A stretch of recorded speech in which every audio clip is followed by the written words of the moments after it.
Hi, I am Juan Donoso. I am from an educational program called Formando Rutas. It's an educational program about the lithium extraction in the Atacama Desert in Chile, where the lithium batteries, where the minerals for the lithium batteries are coming from.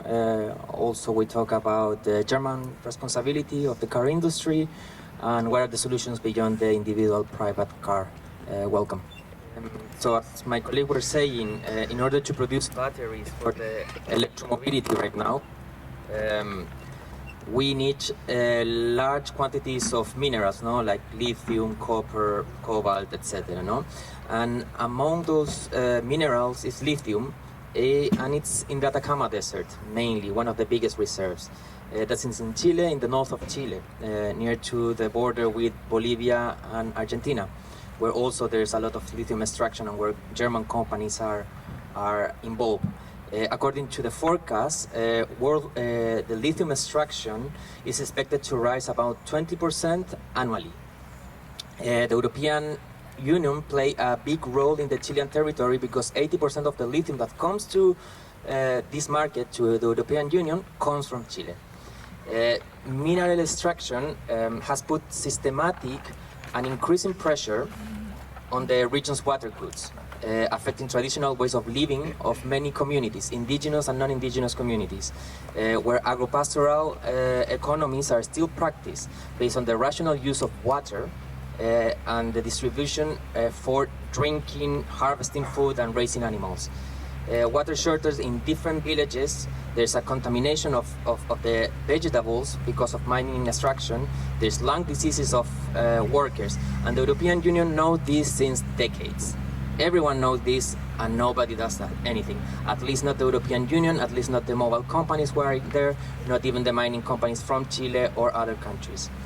The situation is aggravated because of deficient process of the ILO Convention. The ILO Convention 169 is the only international binding instrument of indigenous communities for participation and consultation in order to have their free, prior and informed consent.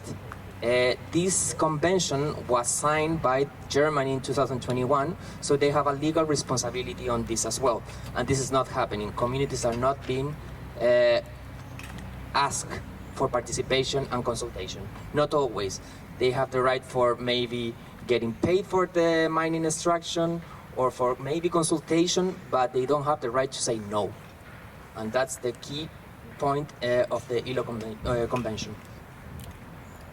And it's in its green growth strategy from car manufacturers like Volkswagen, Audi, Porsche, Mercedes-Benz, they have also commissioned and financed through the German cooperation agency, the GIZ, a series of dialogues with that in the Atacama Desert,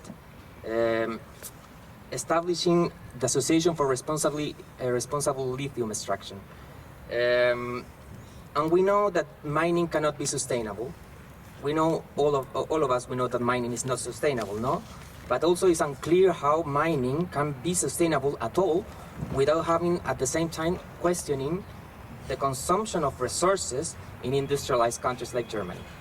The question from all of this movement here are, who will guide this just transition? Who will have access to electromobility? What kind of electromobility will people have access to? Who will benefit from a transition led by large industries in the global north? Will international cooperation agencies like the GIZ promote different ways of living that is not just extraction? Is it economic growth compatible when we already exceeded the geophysical limits of the planet?